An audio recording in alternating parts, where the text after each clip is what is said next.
সুপ্রভাত সবাইকে, গরমের পক্ষ থেকে আবারও সবাইকে শুভ সকাল জানিয়ে আবার একটা নতুন ভিডিও শুরু করে দিলাম।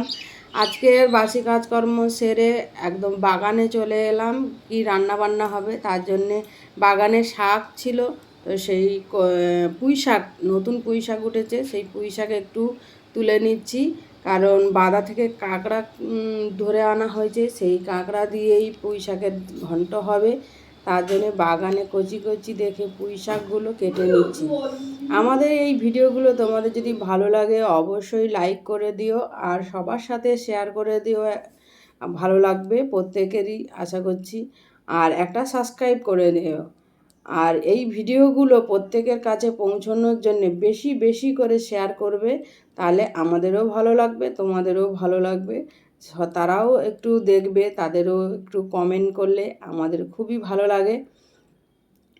আর এই নোটে গাছগুলো দেখো উঠোনে হয়েছে, অনেক কটাই হয়েছে আর মোটা মোটা হয়ে গেছে।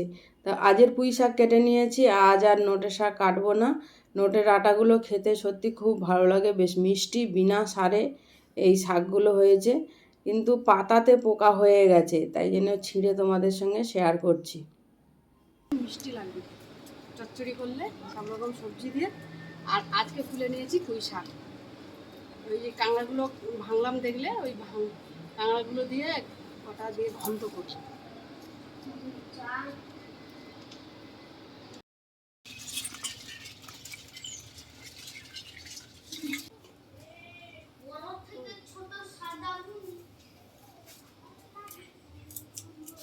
তো মাঠে যখন জল হয় তখন কাঁকড়া জলের মধ্যে কেমন চুপ করে করে বসে থাকে। পায়ে খোঁজে খোঁজে তুমি হাঁটো মাঠে, হাঁটতে হাঁটতে দেখতে হবে কাঁকড়াগুলি বসে আছে। এরা মুঠো করে ধরলে কাঁকড়া ধরে, আর যতগুলি কাঁকড়া রকম বা মাঠে বার হয়েছি দেখি না কাঁকড়া সব মাঠে জল হয়েছে, তো ছিপছিপে জলে কাঁকড়াগুলি আছে। হাঁটতে হাঁটতে যতটা মাঠে মাঠে ঘুরেছি হেঁটেছি ততটা একটা করে কাঁকড়া হয়েছে। এই কাঁকড়াগুলি ওরকমভাবে ধরেছি। বেলা গেলে কাঁকড়াটা উঠে খুব ভালো, সন্ধ্যে সন্ধ্যে মুখে। এরা সূর্যের আলোতে অতটা বার হয় না, অন্ধকারে বেশি এরা গর্ত থেকে বার হয়। আর এই কাঁকড়াটা আমরা বলি তেলো কাঁকড়া, কেউ বলে মিঠা কাঁকড়া। এর খেতে খুব টেস্ট। আর মাঠে তো বেশ এরা ঘি হয়েছে, দেখো কত প্রচুর ঘি এতে, বেশ ধরতে ভালো লাগে খুব। কিন্তু একবার কামড়িয়ে দিলে আর দেখতে হবে না। কদিন বৃষ্টির পরে আজকে রোদ্দুরটা একদম চড়াও হয়ে উঠেছে। আর আমাদের দেখো বৃষ্টি হয়ে গেলে গোটাটা শ্যাঁতলা হয়ে যায়, গোটা উঠোনটা হাঁটা চলা যায় না, পা টিপে টিপে এই সময় হাঁটতে হয়।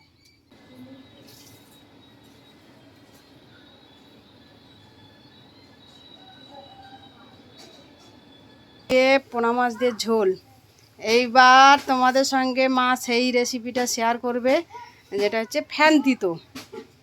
ফ্যান তিতো করার জন্য কি কি লাগতেছে মা? গাছের থেকে নিম পাতা নিয়ে এসেছি। গাছ থেকে আমাদের গাছের নিম পাতা, তার জন্য নিম পাতা লাগবে। প্রথমে গাছ থেকে দুটো নিম পাতা নিয়ে এসেছি, নিয়ে এসে আর এই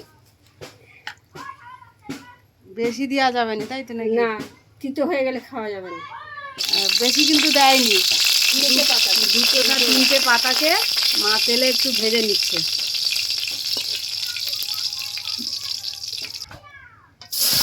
আর কাঁকড়াগুলোকে এবার মা ভেজে নিচ্ছে। মিষ্টি কাঁকড়া, তেলো কাঁকড়া, এটা অনেক রকম নাম। এই কাঁকড়াগুলো আমাদের মাঠে পাওয়া যায়।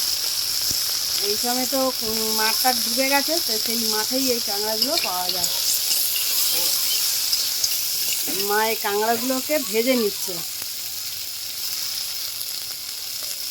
এতে বেশি মশলাপাতি মনে হয় কিছু দেওয়া যাবে না, শুধু হলুদ। ও আচ্ছা, শুধু হলুদ। আমিও এই রান্নাটা জানি না, তো আমিও শিখে নিচ্ছি রান্নাটা। এটা কি জানতে পেরেছো? ফ্যান, যে ভাতের ফ্যান মা আলাদা করে গড়িয়ে রেখেছিল, এইটা দিয়েই রান্নাটা হবে। তাই ভাতের ফ্যানকে মা আলাদা করে গড়িয়ে রেখেছে হাঁড়িতে করে, এটাই এবার দেওয়া হবে। কাঁকড়াগুলো ভালো করে মা ভেজে নিয়েছে, এইবার এই ফ্যানটাকে দিয়ে দেবে ওর মধ্যে, তাই তো? বেশি ফুটানো যাবে না, অল্প করে এটা ভাতের ফ্যান তো কাঁকড়াতে দিয়েছি, তিতো করতেছি। বেশি ফুটালে ওই ফ্যানটা আবার কিরকম কেটে যাবে, ভালো হবে না। ওই জন্য অল্প করে ফুটিয়ে নিয়ে লাভিয়ে নিতে হবে। অল্প করে দিয়েছি। এবার পরিমাণ মতো মা লবণ দিয়ে দিচ্ছে।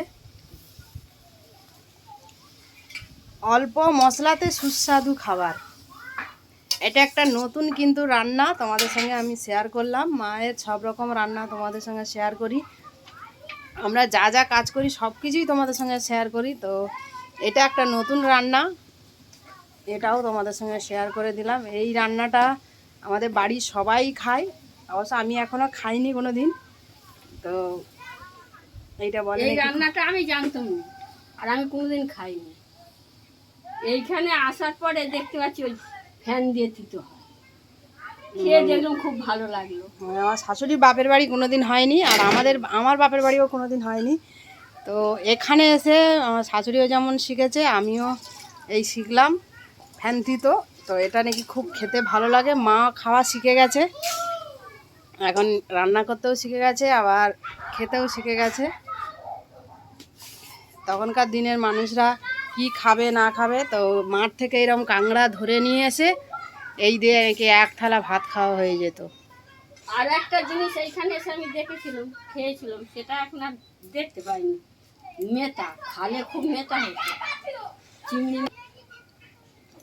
এইখানে এসে আর একটা জিনিস খুব ভালো লাগতো খেতে, খালে হতো মেথা, চিংড়ি মাছের মেথা, ছোট্ট ছোট মেথা।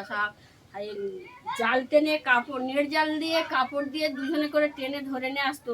আমিও গেছি খালে ধরতে, এত করে পড়তো, কি ভালো লাগতো ধরতে। সেই মেথাকে নিয়ে এসে ধুয়ে পরিষ্কার করে আর ভেজে পেঁয়াজ টেঁয়াজ দিয়ে ভাজা লঙ্কা দিয়ে ভেজে মাখি খেলেও কত সুন্দর লাগতো। আর যে কোনো জিনিসে সবজি দিয়ে করে একটুখানি দিয়ে চচ্চড়ি করলে খুব ভালো খেতে লাগতো। কিন্তু সে চিংড়ি মাথাটা খালে আর দেখিনি।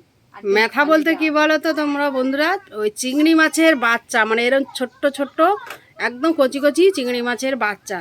তখন প্রচুর আমাদের পাশে খাল আছে, সেই খালেই সব ওই আমার দিদি শাশুড়িরা, দাদা শ্বশুরা ওনারা ছিলেন, প্রচুর নাকি ধরতো। তা ওই দিয়ে নাকি, ওই যে মা গল্প করছে, ওই দিয়ে নাকি ভাত খাওয়া হয়ে যেত, খুব ভালো লাগতো। তো তখনকার দিনের যেসব জিনিস এখন আর কিছুই আমরা দেখতে পাইনি।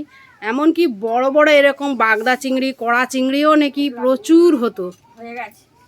আর এটা গল্প করতে করতে তোমাদের সামনে আমার এই যে ফ্যান তিতোটা কমপ্লিট হয়ে গেছে। কোনো মশলা নেই, দেখলে তো তোমাদের সঙ্গে দেখালাম, শুধু লবণ, হলুদ আর ফ্যান আর নিম পাতা দিয়ে, আর কাঁকড়াটা অবশ্যই লাগবে, আর ফ্যান অবশ্যই লাগবে। হয়ে গেল আমাদের ফ্যান তিতো।